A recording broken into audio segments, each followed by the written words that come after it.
Salam doğanlar, salaman oturupsuzlarmı? Yine de sizler bilen duşuşmalı günümüz geldi. Bu karantin dövrlerinde online'ın üstü bilen her hepte yığınak vaktinde görüşü bilediren olma beğenemen doğanlar. Xudaya şükür edemiz bunday mümkünçiliğin bağlılığına. Bu kıyınçılıklar, yağdaylar bizlerin her birimizi öyümüze kamap koysayam, yine de bir şekilde görüşüp, bir şekilde katnaşık saklap, bir şekilde birbirimizi ruhlandırıp bilediranımıza beğenemen doğanlar. Hazır bugünkü yığınağımızda ben sizler bilen yine bir vacip bir temanı görün etmek istedim. Bu tema bizlerin öğrenen sapaklarımızın 8. sapağına esaslanan bir tema. 8. sapakta iki toparın ağzaları diyen bir tema bilen başlanadı. Gelinler bunu biraz genişleyin ve esası nokatlarını üns verip bizlerin durmuşumuz bilen has yakın bağlanıştıralı ve bugünkü gepleşikten son, bugünkü bu görümden son her birimiz neme etmeliğimizi bilip gündelik yaşayışımız için, gündelik durmuşumuz için bir ruhu imit alıp gideli. Doğanlar bu gece gündüzlerde bunu köpünüzler dinlersizler deyip umid edemen yığınaktan sebebi. Hemmenizler bu sözlerin sizlere yetip varan vaktinde öylerinizlerde, karantinde, daşara çıkmayın oturan vaktinizlerde bir yarım sağadınızları, bir yarım sağadınızları Xudayın adını şöhratlamak için berinler ve bu gürrümleri sonuna çeli dinlenler. Xuday sizlerin her birinizlere bereketlesin. Ben inanamam ki Xudayın sözü diri ve tesirlidir. İki tarafı keskir kılıç gibidir. Xudayın sözü yağmur yağlı, kar yağlı. Xuday gökten neme maksat bilen iverse yağmur bilen yağış, kar yere düşüp öz maksadını yerine getirip ondan sonra yine izne dolanıp barışayalı dedi. Xudayın sözü hem Xuday kaysı maksat bilen gönderen olsa çok maksadı yerine getirmeden öğrülüp geleyenlerdir dedi. Şuna inanaman doğanlar, Xudayın sözü her birinizin durmuşunuzda öz işlerini eder deyip umid edemem. Gelinler sapağımıza başlayalım. 8. sapak iki toparın ağzaları deyip adlandırıladı. İki toparın ağzaları demeklik neme demeklik. Seyredin adamzat bizler imanlılar, İsa Mesih'e iman edenler, iman eden günümüzden başlayıp, Xudayın mukaddes ruhundan doğulan günümüzden başlayıp, Xudayı atam deyip tanap başlağanımızdan, canımızın halas bolan gününden başlayıp, bizler Xudayın padişalığının rayatları, yani Xudayın çağları olduk, Xudayın padişalığına değişli bolan adamlar olduk, her birimize. Şol bir xatlarda bizler hele ayaklarımız bu yerde doğulup, önüp ösen, ulalan maşkalamızın, cemiyetimizin, kalıverse da yurdumuzun rayatı, bizim Xudayın padişalığından başka da değişli olan, ağza olan yerimiz bu, bizlerin her birimizin yaşap yören cemiyetimiz. Ve yaşap yören yurdumuzun rayatı bizler. Cevapkerçiliğimiz köp, dine bir Xudayın önünde değil, bu dünyadaki cevapkerçiliklerimizden bar doğanlar. Şunun için iki toparın ağzası deyilende biz şol bir vaktin özünde hem göklerin padişalığına hem yaşap yören yurdumuza, yaşap yören cemiyetimize ağza bolayanlığımız barada gürrün ediliye bu sapakta. Gelin buna esas edip ilki bilen Petrus'a yazılan 1. xatın 2. 11. ayadını okalım. Şol yerde bize bu ediyen gürrünlerimize yaxşı bir esas verilen. Aziz dostlar, canınıza karşı söveşen günahlı höveslerden kaça durun deyip yalvarıyorum. Çünkü siz bu dünyada keseki hem gelmişeksiniz.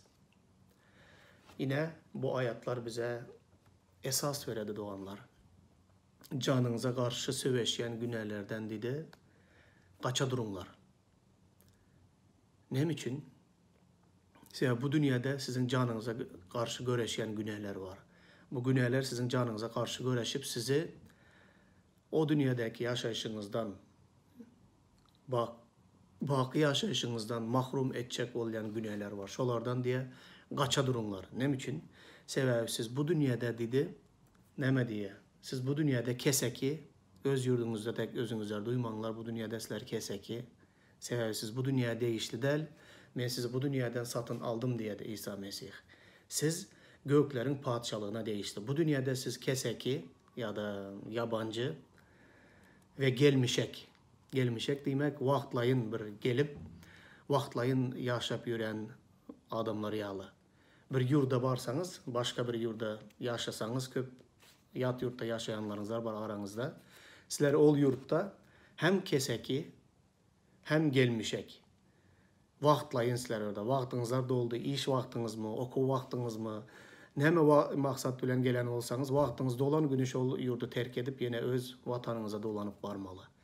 Şol vaxtlayın bolanlığınız için, yat yurtta bolanlığınız için siz keseki ve gelmişek olasılar. Bu düşünüklüdür bize her birimize. Ve özümüz hem köp yıllardan beri keseki ve yat yalı yaşımız. Başka milletler arasında, başka halklar arasında. Ama şol bir hatarda, nerede yaşasan yaşa, hatta öz doğulan yerinde, ata vatanında yaşasan da, şol yurdun rayadı olsan da, İsa Mesih'e iman eden olsan, sen diye keseki ve gelmişek dedi. Sen eyyem keseki ve gelmişek. Şunun için diye bu dünyanın biri günahlarından kaçadır. Bu dünyanın günahları seni öz toruna düşürüp toplap almasın. Sen bu dünyada vaxtlayın keseki ve gelmişek dedi. Bu diyen bu ayet bize hakikattanam biz başka özge bir dünyaya, özge bir padişalığa değişikliğimiz var da görürüne dedi. Şol bir hatarda keseki olsağım, gelmişek olsak da, bir turist yalı olsak da, bir student yalı olsak da, yat yurtta yaşasağım biz, şol yat yurdun kada kanunlarına, düzgünlerine, doluluğuna boyun bolmağa mecburuz. Çünkü biz şol yat yurtta yaşayarız. Şunun için bizim her birimiz bu dünyada keseki ve gelmişek gibi yaşasağım, bu dünyadaki var olan kada kanunları, düzgünleri bozmağa hakkımız yoktur. Doğanlar, şunun için iki toparın ağzası olandığımız için hem Hudayın padişalığının hem bu dünyadaki yaşap yören cemiyetimizin, yurdumuzun ağzası, rayatı olandığımız için bizim önümüzde kəbir cevapkerçilikler var. Hudayın sözünde yeni de şeyle zatlar aydadı. Bu keseki yurtta, bu gelmişek gibi bu dünyada yaşanımızda biz köprek yaxşı zatlar etsek, yaxşı zatlara iman etsek, doğru hakikata iman etsek de, hak Hudayın kimliğini tanısak da, doğrulukta yaşasak da, bizim doğruluğumuzu hemişe yamanlığa öğürecek olayan cemiyetimiz var. Yamanlığa öğürecek olayan kəbir yerlerde yurdumuz var. Qarındaşlarımız, yakınlarımız var. Biz nece yaxşılıq edip doğrulukta yaşasak da, yine de bize yaman zatlar, yaman günahlar yönkep, yaman zatlar aydıp, bizim adımıza yamanlık getiriyen adamlar var, bilgeçleyin ediyen adamlar var. Hatta özüm iman etmezden ozal, köp günahların içinde yaşap gördüm. Köp günahlar ediyordik, köp yamanlık ediyordik. Yamanlığın içinde hemişe adımız tutuluyordu. Yamanlık edip yürüyen vaktimizde dünya bizi qov görüyordu. Beni qov görüyordu. Çünkü özünkiler gibi yaxşı görerdi dünya. Yaşap yürüyen cemiyetim, ovam, daş dövründekiler, den duşlarım, güneyde yaşap yürüyen vaktimde bana hiç sesini çıkarmayadılar. Hiç benim adıma yalan adam demeyerdiler, gıybatam etmeyerdiler. Haçan da İsa Mesih'e iman edip, ehli günahlardan el çekip, doğrulukta yaşap başlayan vaktimde, onda her hili yaman töhmetler, ilki bilene ata-babalarımızın dininden çıkan, dinini satan deyip ayttılar. Son yurdunu satan deydiler, son halk düşmanı deydiler, son orslan Hudayına iman eden deydiler. Bulara diye, pul için diye imanını çalıştı deydiler. Her hili bolar bolmaz yalan töhmetleri yağdırıp, bugüne çenli şeyle yalan töhmetleri yağdıran adamlar var. Ve bu yöne yerden değil, sebebi bu yine de bir esası görkez ya, İsa Mesih'in aydan sözlerine şayatlık ediyor. Eğer siz bu dünyadan bolan olsanız, dünya sizi özününkiler gibi söyerdi diye. Benim size diye bu dünyadan satın alanım için, bana değişli bolanlığınız için bu dünya sizi yigren, sebebi siz bu dünyaya değişli değilsiniz. Bu dünya için siz hem işe gelmişek gibi, hem işe bir keseki gibi size olar seyrederler diye. Yine de İsa Mesih aylar, eğer bu dünya meni söyleyen olsa, meni kabul eden olsa diye size hem söylerdi ve kabul ederdi. İsa diye, hiçbir şagird öz muallimundan üstün değildir.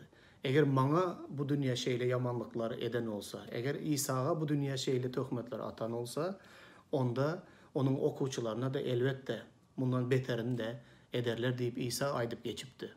Bu aydan sözleri hakikattan hem bizim her birimizin durmuşumuzda yerine yetyendiğine görüyoruz doğanlar. Şunun için bize yalan töhmetler atan vaktinde, yalan günahları yönken vaktlarında, yalan zatları bilen bizim üstümüzden gep her hile gıybat dargadan vaktında biz nehili olmalı. Biz şu yerde, şu ayatta seyredin, yine de Petrus'a yüzlenen 1. Petrus 2. bab 11. ayatta. İmansızların arasında hiç hili mühünsüz yaşan. Şonda olar sizin ne doğru iş etmekte ayıplasalar da doğru işlerinizi görüp Hudayın gelecek günü onu şöhratlandırarlar. İmansızların arasında hiç hili mühünsüz yaşan. Şonda olar size ne doğru iş etmekte ayıplasalar da yine de diye Hudayın gelecek günü diye Hudayı şöhratlarlar. Nemenin üstünde sizin doğru işlerinizi, yaxşı işlerinizi görüp diye Hudayı şöhratlandırarlar. Doğanlar bu bir ağır bir kıyın bir zat. Yine de seyredin. 15. ayeti da okuyun. Ondan son genişleyin, fikirlenelim. 1. Petrus 2.15'te şeyle diye. Sebebi Hudayın isleği sizin yaxşılık edip akılsız nadanların ağzını yumdurmağınızdır diye. Sebebi Hudayın isleği yaxşılık edip akılsız nadanların ağzını yumdurmağınızdır diye. Doğanlar gelin yürekten gürleşeli. Haçanda biz yankı gep gürünler bilen, yankı güney yönkemeler bilen, yalan zatları üstümüzden gep çıkarıp darga diyarlar. Şeyle yağdaylarda gıyvatımız edilen vakitte, bizi izarlan vaktlarında, ne hak yere azap çektiren vaktlarında bir adam hükmünde bizim adamlık tabiatımızdan nehili karşılıklar geliyor. Karşılık gelen zatlar katı adatı zatlar. Dünyada var olan zatlardan. Dünya haysi prinsipe göre yaşaya. Haysi düzgünlere göre yaşaya. Dünya göze göz, dişe diş diyen düzgüne göre yaşaya. Ama biz bu düzgüne göre yaşap bilmeyiz. Haçan da bize diye İsa diye, sizi diye bir tarafına yanağına ursa beylek yanağını da tut. Biri senden köyneni sorasa diye ona donunu da çıkarıp ver. Size diye gepinizi, gıybatınızı edip, sizi yaman erbet zatlarda, yalan şayatlık edip, yalan zatlarda ayıplasalar, günah yönkeseler, gıybatınız edilse, izarlasa diye, her hili yamanlık size karşı adalatsızlık edilen vaktinde diye siz onları söyleyin, onlar için hayır dua edin. Bugünkü gepleşigimizde biz köpregen yaxşı işlere gönüktürüyez. Hem işe diye size yamanlık eden vaktinde diye onlar koy sizin yaxşı işlerinizi görsünler. Yaxşı işlerinizi görüp diye akılsız ve nadan adamların ağzını dine şeyle yumdurun diye. Bizim içimizden adamlık tabiatımızdan neme geliyor? Gepin ediyen olsa sen onun iki gezek köprek gepin et. Sana senin için erbet işlerde seni ayıplayan olsa, sana töhmet atyan olsalar, senem olara şeyle et. Eğer seni ursa senem ur, kozgalan et, adalatlık talap et. Kimin doğru, kimin yanlışlığını görkez, subut etsinler. Umuman aydan vaktında dolu bütün canın, tenin bilen, gücür gayratın bilen özüne karşı ne doğruluk ediyen adamlara karşı dur deyip içinden adamlık tabiatın şunu isteye. Ama sana karşı şeyle yamanlık eden adamlara yaxşılık edip onların ağzını yumdurmalı diye İsa. Yumdurun deyip buyruk veriyor. Öz durmuşunuza bir ünüs verip görün doğanlar. Ben öz durmuşumda katı köp yağdayları yaşadım, beyle yağdayları. Köp yerlerde adamların içimden adamçılığım aralası geldi. Edilen töhmetlere hakikatlığını subut edesim geldi. Katı kıyın yağdaylarda yaşap gördüm. İmanlı olup. Ama bir yerde parahatlık taptım. yamanlığa yaxşılık edip meni nähak yere ayıplayan adamların ağzını yumdurmakta bir ulu gücün barlığını ve bunu dinge Hudaýyň güýji bilen edip bolýandygyna göz ýetirdim. Öz güýjüm bilen olsa men yamanlyk bilen gaýtargy bermegim öz özünden adaty gelip çykýar. Bunu öwrenmek gerek däl, hiç kime de öwrenmek gerek däl. Eýen biziň ganymyzda, genimizde bar bu zat. Günäli bedenimizde bar bolan zat. Emma yamanlygy ýaxşylyk bilen ýeňip, yamanlyk edýän adamlaryň ağzyny yumdurmaklyk bu kıyın bir zat. Bu Hudaýyň güýji bilen ýerine ýetýän zat. Emma men durmuşumda bunu öwrendim ve öwrenýärin diýsem dogry bolýar. Ve köp yerlerde yamanlyk eden adamlara yaxşylyk etmek bilen nähili derecede Hudaýyň parahatlygyny duydum. Nähili derecede Hudaýyň şadlygyny duydum. Nähili derecede Hudaýdan gelen güýjü duydum. Hudaýdan gelen şeýle ulu güýç bolmasa biz bu zady edip bilmeýäris öz güýjümiz bilen. Emma etmek isleyen adamlara, yamanlığa yaxşılık etmek isleyen adamlara Hudaý güç berýär onlar. Ve dine bir yolu var. Seredin, bu yol elbette sizin hazır bedeniniz üçün kulaklarınızın eşidesi gelýän bir jogap däl menin aýdýanlarym. Hiç bir adamı men muňa gowy düşünýän. Hazır belki köpüňiz şu yerde men bu gepleşiň izini dinlejek däl diýip turup gideniniz hem bolýandyr araňyzda. Sebäbi kulaklarınızın eşidesi gelýän bir gürrüň däl onlar. Nädip maňa yamanlyk etseler men ýaxşylyk edeýin. Nädip maňa erbet günäler ýönkeseler men oňa ýene ýaxşylyk edeýin. Nädip meniň gıybatymy edenlere men ýaxşylyk edeýin. Nädip diýip bir topar soralar berýäňiz. Men bilmeýän doganlar. Emma İsa şeýle diýdi. Aram almaň, yamanlyga yamanlyk etmeň. Yamanlyk bilen ýeňiben bilmeýärsiňiz.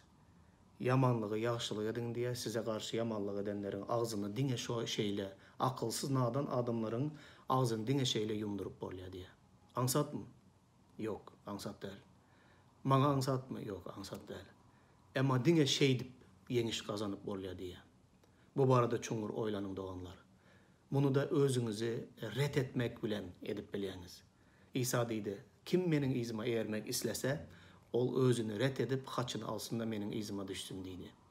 Özüňiň menmenliğine, özüňiň öýke kiýnäňe, özüňiň tekebbirliğine içindäki gahar gazawyňa, özüňiň dogrulygyna, ähli zadyňy özüňi umuman dogrulygyna özüňe ret eden wagtynda bunu edip bolýar. Sen maňa nähili yamanlyk etseň ediber, men sana ýaxşylyk etjek. Şeýdip sen akılsız ve nadan adamlaryň ağzyny yumdurup bilýän. Başka yolu yok bunun. İl arasında da şeýle nakıl var doganlar. Emma gaty ýerine ýetirmesi kıyın olan bir nakıl var. Sana daş atana diye sen aş at. Nädip sana daş atana adama aş atıp biljek? Nädip düşmanyňa sana yamanlyk eden adamyň öňüne saçak yazıp onu güler yüz bilen kabul etjek? Aç olsa doýurjak, susuz olsa su berjek, yalaňaç olsa egin eşik berjek. Nädip edip biljek bunu? Adamlyk güýjüň ýetýärmi muňa? Yok, yetmeýär. Hudaýa inanýan olsaň, Hudaýyň güýji we Hudaýyň mukaddes ruhu senin ýüreginde ýaşaýan olsa, Hudaýyň güýji bilen sen bunu etmäge başarýan, başka hile edip bolmaýar bunu. Emma Hudaýyň islegi diýe biziň her birimiziň yamanlyk eden adamlara ýaxşylyk edip, akılsız ve nadan adamlaryň ağzyny şeýle yumdurmagymyzy isleýär Hudaý. Goý Hudaý bunu ýerine ýetirmekde biziň her birimize güýç kuwwat bersin doganlar. Yine de okamak isteyen ayatlarım var.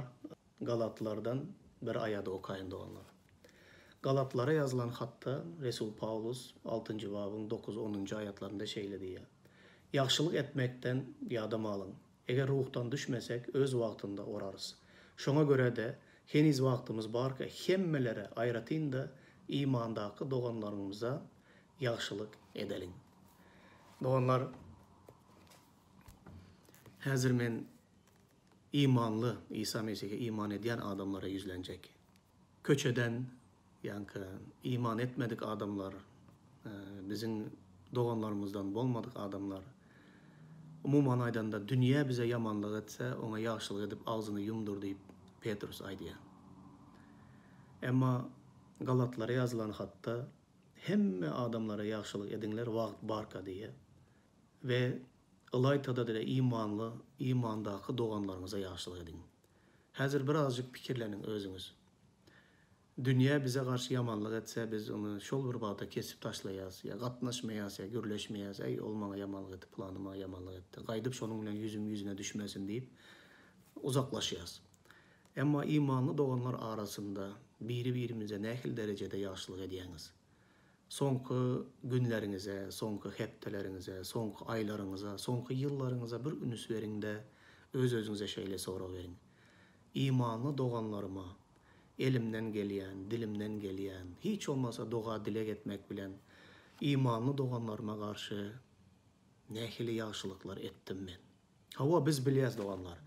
Biz yaxşılık etmekten köplenç imanlılar yüze öğreyerler. Nämemiş?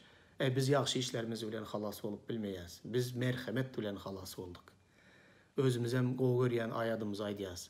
Biz ya iman arkaly merhamet bilen halas olduk. Hiç kim övünmesin deyip diye yaxşı işlere diye bağlı değildir halas olmak.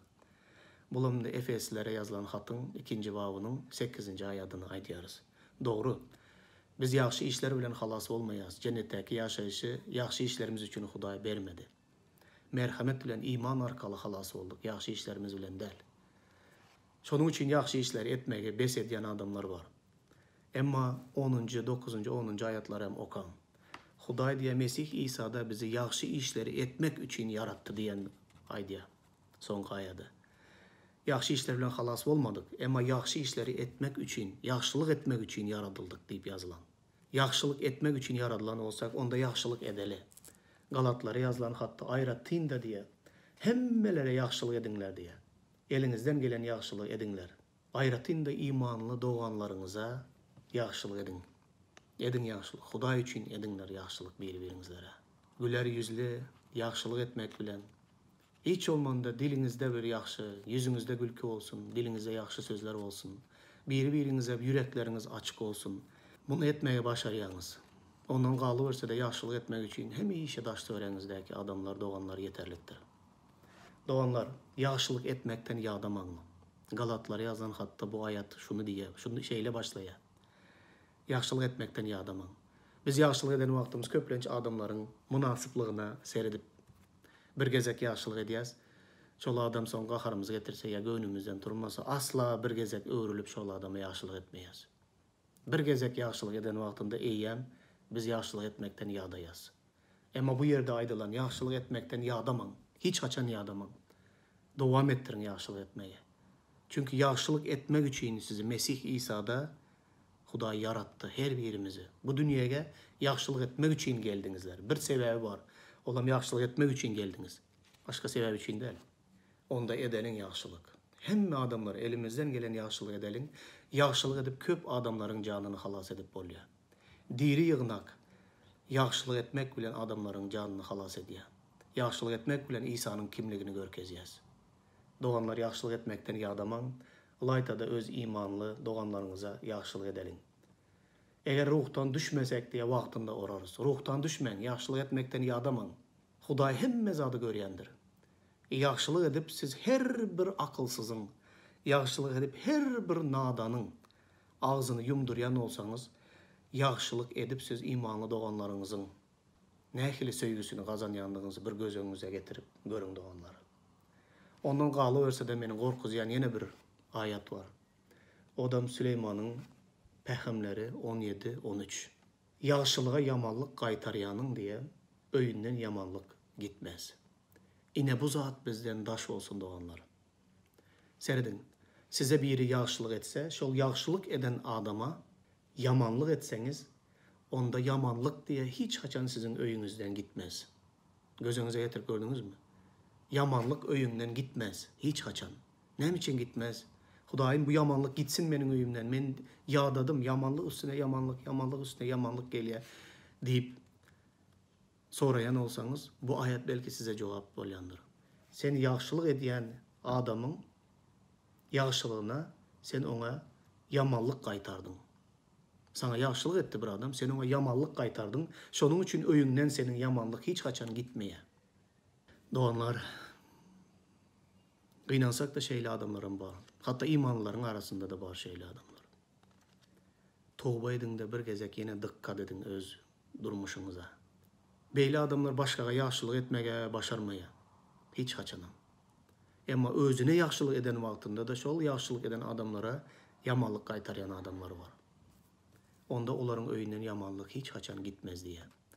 Eğer öyünüze paraxatlık, öyünüze dıyınçlık, öyünüze söйgi, öyünüze Hudaýyň bereketlerinin gelmegini, huzurunun gelmegini isleyen olsanız, onda özüňize karşı yaxşılık edip yören adamlara yamanlık qaytarmaň. Bu iň ulu günelerin biridir. Onun tersine hemişe yaxşılık etmek bilen meşgullanyň.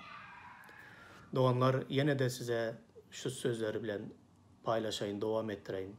Bize yamanlık edilen vaxtında biz diňe yaxşılık bilen qaytargy bermeli. Bu da bir ağır bir yol dedim. Bu her bir adamın gowy görýän bir zady däl. Etmek isteyen zady däl, eşitmek isteyen zady däl. Ama İsa Mesih'e iman eden olsanız biz adamlara şeyle qaytargy bermeli. Yaxşılık bilen. Dinini çalışan diýerler. Yurdunu satan diýerler. Halkyna dönüklik eden diýerler. Her hili bir zat diýerler.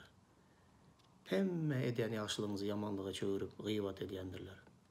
Emma ýadamadan şeyli adamlara da yaxşylyk ediňler. Ýadamadan hemişe yaxşı zatlarda özüňizi hiç haçan cemgiýetden, özüňizi hiç haçan garyndaşlardan, yamanlyktan aýyrmaňlar. Serediň adamlar näme üçin ýene bize yamanlaýarlar? Bu yamanlygyň arkasında da sebepler bar, käbir sebepler. Yehowanyň şaýatlary diýip bir topar ýerlerde biz İsa Mesih'e iman edýäs, İncil okaýas diýip İsa Mesih'in adyny we İncili garalayan adamlar bar, yalan taglimat ýaýradýanlar var.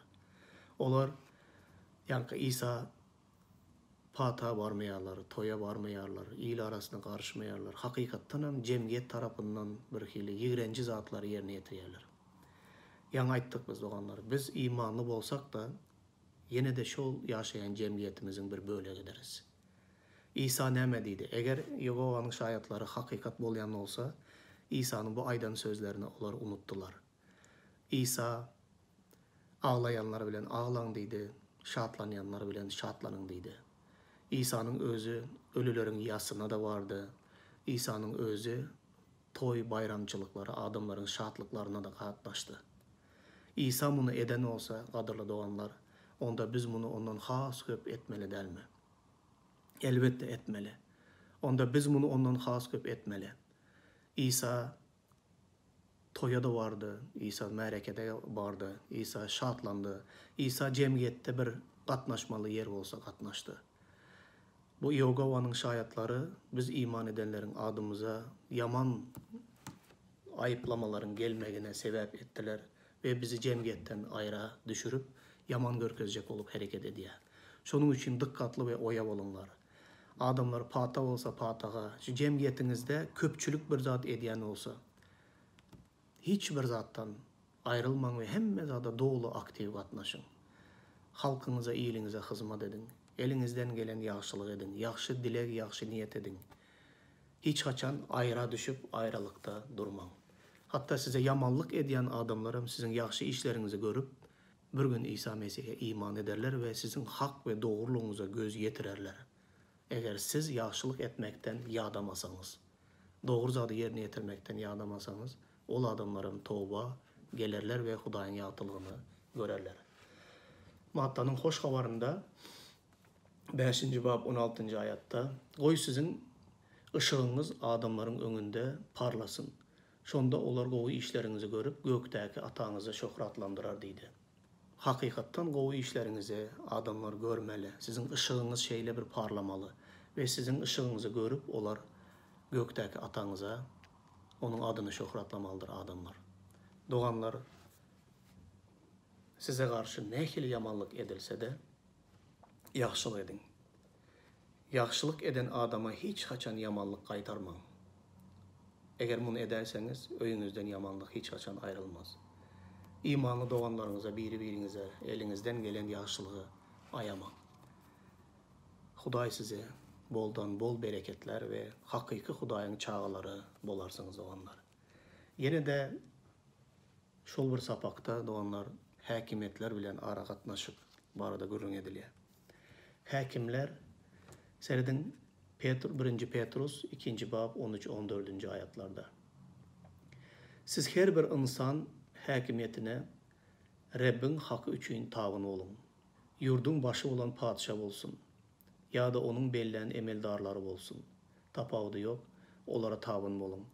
Padişah öz emeldarlarını yamanlık edenleri cezalandırmağa, yaxşılık edenleri tarıplamağa belledi. Doğanlar, bizim hakimiyetlere bolan qatnaşığımız nähir olmalı imanlılar hükmünde. Bu ayette her bir insan hakimiyetine Rabbin hakkı üçün diye tavın olun. Biz bir ayttık, gökteki padişahlığa değişti olsağım, biz yerdeki cemiyete, yerde bir devletin rayatı, ya yaşayan yurdumuzun rayatı, hazır yat yurtlarda yaşayan olsanız, şol yurdun qada kanunlarına, şol yurdun hakimlerine boyun olun çünkü onlar Huday tarafından koyulandır. Padişah da Huday tarafından koyulan, onun emeldarları da Huday tarafından koyulan, her bir yurdun qada kanunları da Huday tarafından koyulan qada kanunlardır. Onların ählisine Hudayın hakkı üçün, Huday üçün ona boyun bolun diye. Ve doluluğuna yerine getirin. Şöyle de Petrus öz hatında imanlılar diye doğruluk bilen doğruluk üçün diye gepiniz edilse, doğruluk üçün izarlanıp, doğruluk üçün azap çeken olsanız buna kıynanman. Bunu özünüze bir ağray hasap edin. Ama diye imanlı birinin diye hiç açan, oğru, adam öldüren, kanunu bozan, tertipsizçilik eden, iman edenlerin adı diye hiç açan diye yamanlıkta, kanunu bozup yamanlık etmekte ayıplanmasın. Eğer doğruluk için ecir çeken olsanız onda beğenin diye. Biz yine de şu yerde hakimiyetler bizden neme talep ediyen olsa. Yine de Yehova'nın şahitleri devlete vepalı değerliğini görkez yerleri, kulluğa gitme yerleri, kasam içme yerleri, vatanı korumaktan el çek yerleri, vatan için kulluk etmekten el çek yerleri. Bunların hemmesi nerede orada onlar. Eğer biz haysıdır bir devlette yaşayan olsak, şol devlette çağlarımız, eni atamız, doğanlarımız, qarındaşlarımız doğulan önü ösen yerimizde biz vatanın önünde etmeli borcumuzu yerine, doğruluğunu yerine getirmeliyiz. Kulluğa gitmeli olsa kulluğa gitmeli. Eğer vatanın üstüne hop gelen olsa biz vatanı korumağa, vatan bilen, ilimiz bilen, halkımız bilen, yaxşı günde de yaman günde ayak üstünde durup, öz vatanımıza en vefalı adamların biri imanlılar olmalı, İsa Mesih'e iman edenler.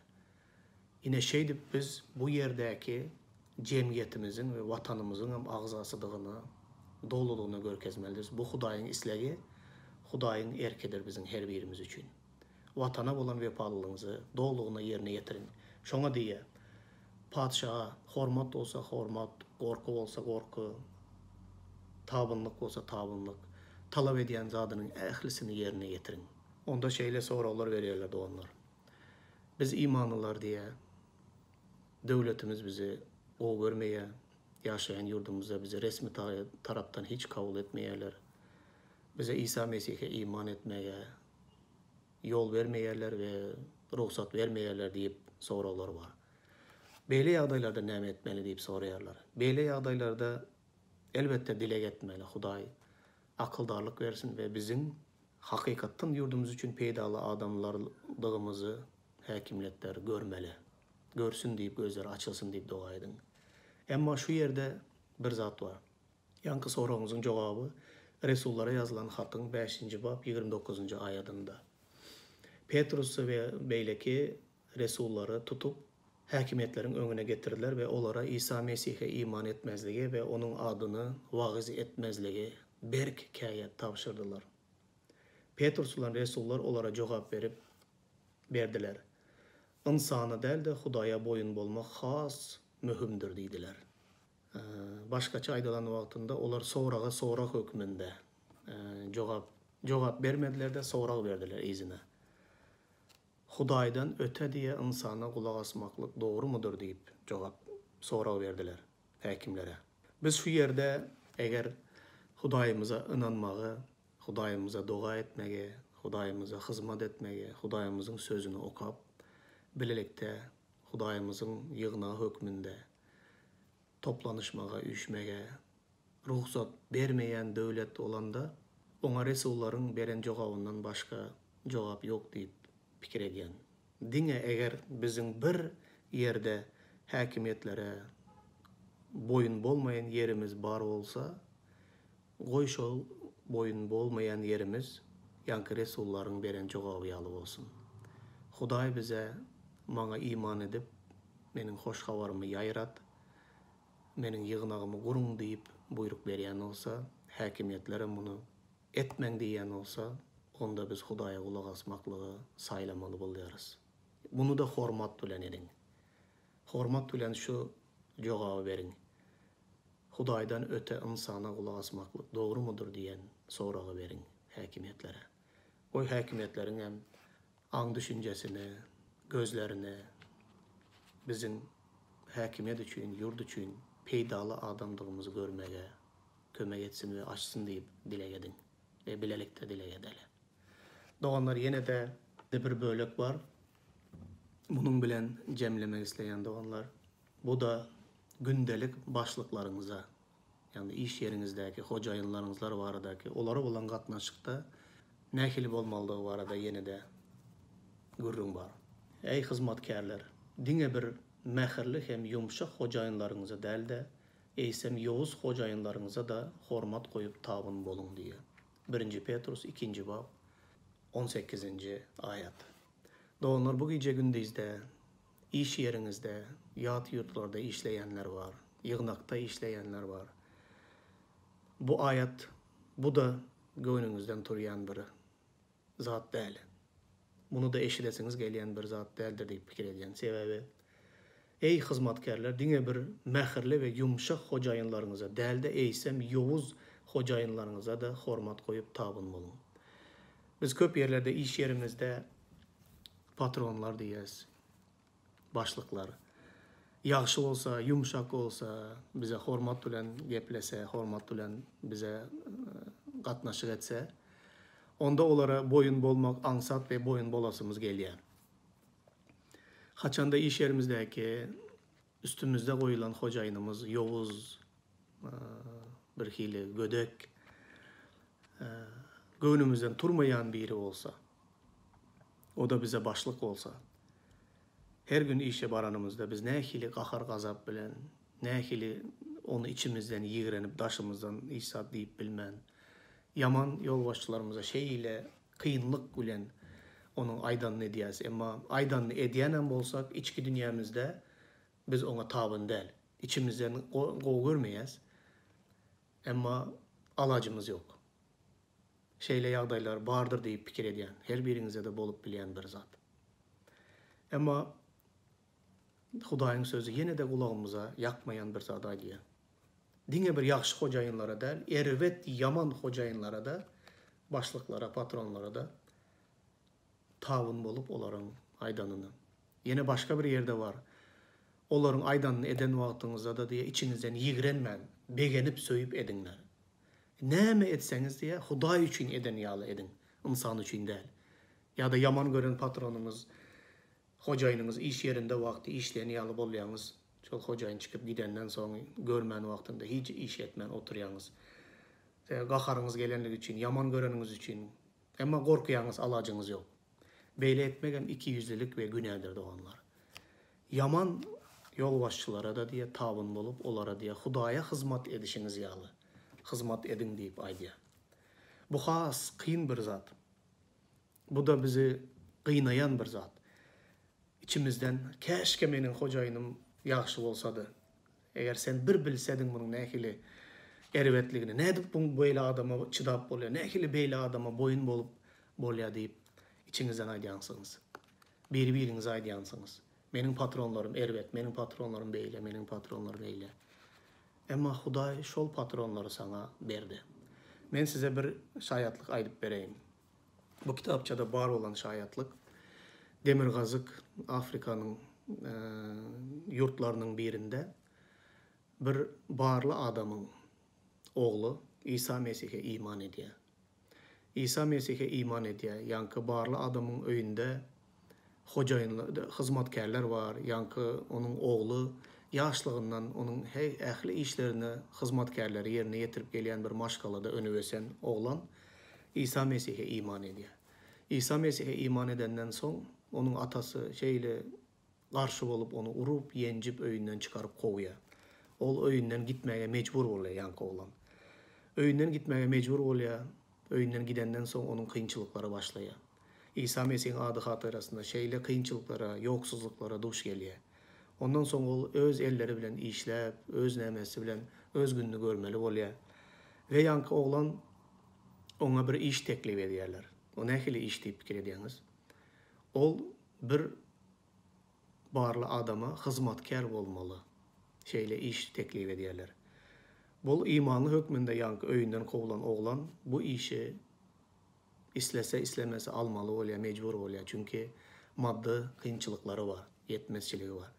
Bu işi alıyor da bu her gezek gözünüze getirip görün. Özü öyünde hizmetkar saklayan adam, adamın oğlu hem işleri hizmetkar ediyor öyünde. Bugün geldi İsa Mesih'e iman edip bir adamın öyünde hizmetkar olup işliyor. Ve diğer şeyle kıyın yağdayları baştan geçiriyor. Ve yankı Petrus'a yazılan 1. hatın 2. bab 18. ayadı ona onun için direlip başlaya bu sözler. Dine bir diye yumuşak hocayınlarınıza değil diye Yavuz hocayınlarınıza da hormat koyup onlara tavın olun. Ve o yankı oğlan İsa'nın aydan sözlerinde men bu dünyaya diye hüküm sürmek için gelmedim. Men bu dünyaya diye hizmet etmek için geldim diye Filiplere yazan hatta. Özünü şey ile kiçeldi İsa. Hizmet etmek için geldim.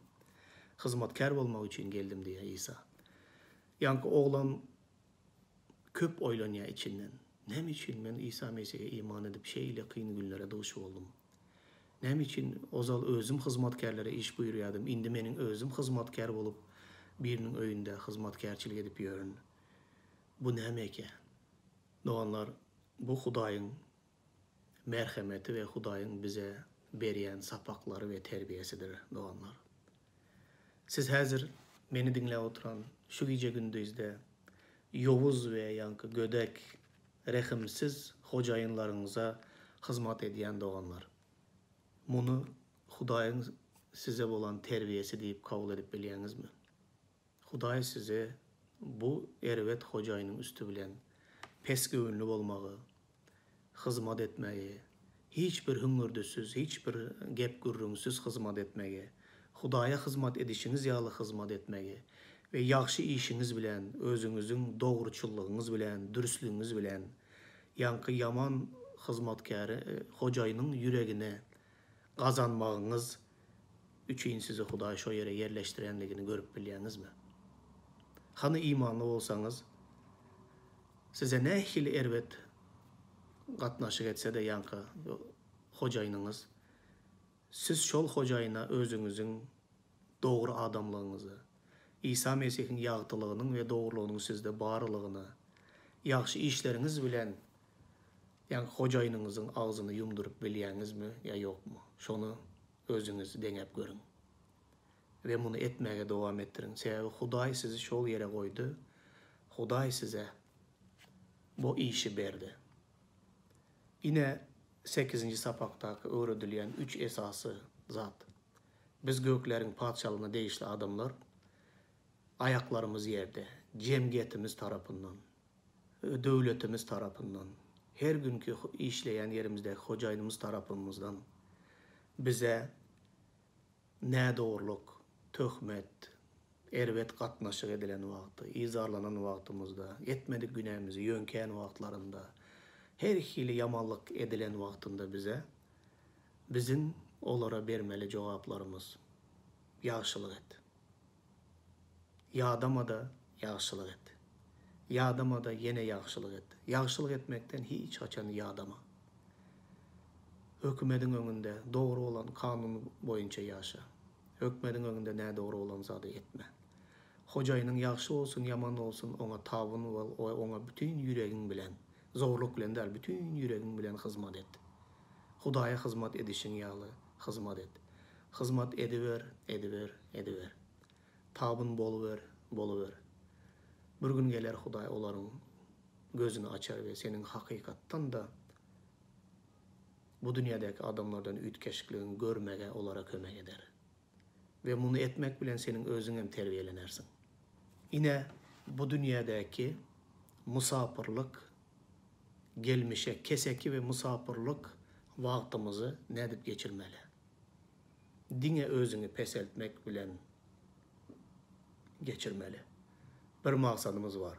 Özümüzü peseltmek bilen bizim bir ulu maksadımız var. Adamların cemiyetimizdeki, medeniyetimizdeki, yurdumuzdaki, halkımızdaki bütün adamzada biz İsa'nın repligini, halaskerligini, İsa'nın beyikligini görkezmek için bunu etmeye borçluduruz. Sebebi biz bu dünyaya değişli değil. Biz Hudaýyň padşalygyna değişli. Bu dünyada biz wagtlayın, keseki, musafir, gelmişek, wagty dolan günü biz bu dünyadan ayaklarımızın tozanını kakıp Hudaýyň yanına gitmeli adamlar. Şonun için biz bu aýdylan hakykatları yerine getirmek bilen ýaşaly. Hudaý bizim her birimize güç versin doganlar. Ve bereket versin bu hakykatları yerine getirmek bilen.